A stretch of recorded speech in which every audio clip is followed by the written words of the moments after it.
Japan अधिक भूकंपों के लिए अलर्ट पर है क्योंकि पानी फिसलन दोष का कारण बनता है।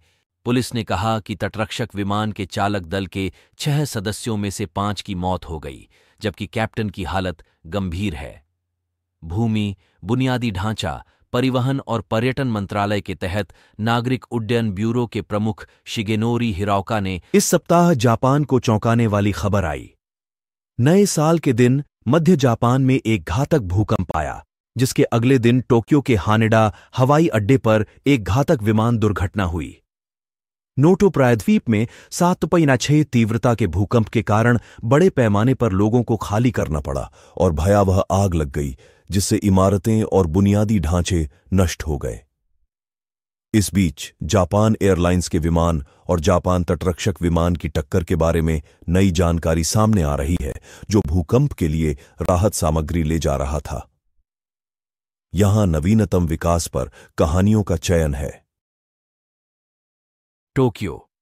नए साल के दिन जापान के एक विस्तृत क्षेत्र को हिलाकर रख देने वाला बड़ा भूकंप 2020 के अंत से जापान के सागर पर नोटो प्रायद्वीप क्षेत्र में आने वाले भूकंपों के समूह में नवीनतम है।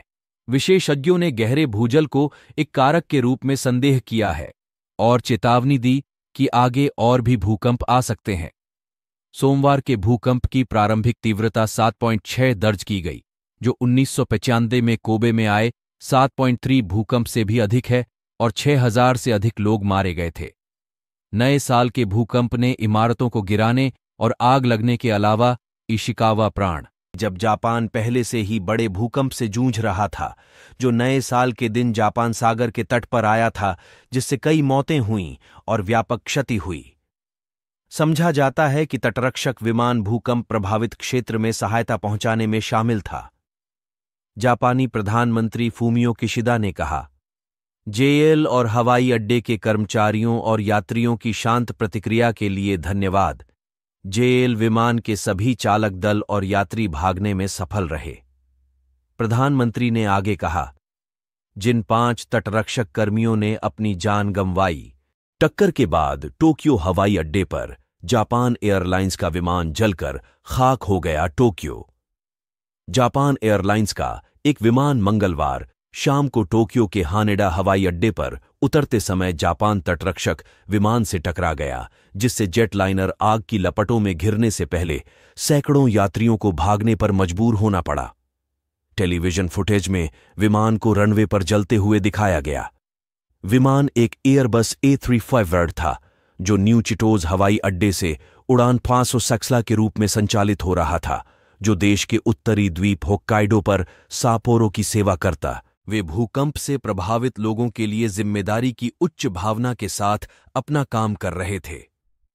यह वास्तव में खेदजनक है और मैं उनकी जिम्मेदारी की भावना के लिए अपना सम्मान और आभार व्यक्त करता हूं और उनकी आत्मा के लिए प्रार्थना करता हूं। जेएल के लिए यह दशकों में सबसे गंभीर दुर्घटना है। एयरलाइन को 1985 में सबसे बुरी आपदा का सामना करना पड़ा, जब हनेडा से ओसाका जा रही उड़ान संख्या 123 एक बल्कहेड टूटने के बाद दुर्घटनाग्रस्त हो गई, जिससे 520 लोगों की मौत हो गई। एक अलग ब्रीफिंग में जेएल के प्रबंध कार्यकारी अधिकारी नोरियुकी आओकी ने कहा, हम निश्चित रूप से नहीं बोल सकते हैं, लेकिन हम समझते हैं कि हवाई यातायात नियंत्रण ने जेएल विमान को उतरने की अनुमति दी थी।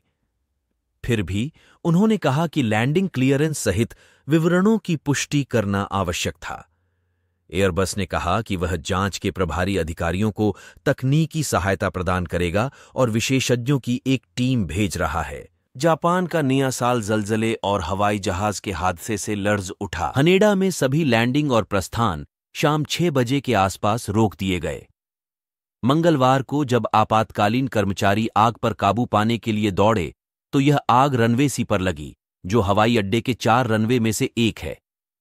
मंत्रालय के संवाददाता सम्मेलन में एक अधिकारी ने कहा कि 3 अन्य रनवे बाद में फिर से खुल गए हैं।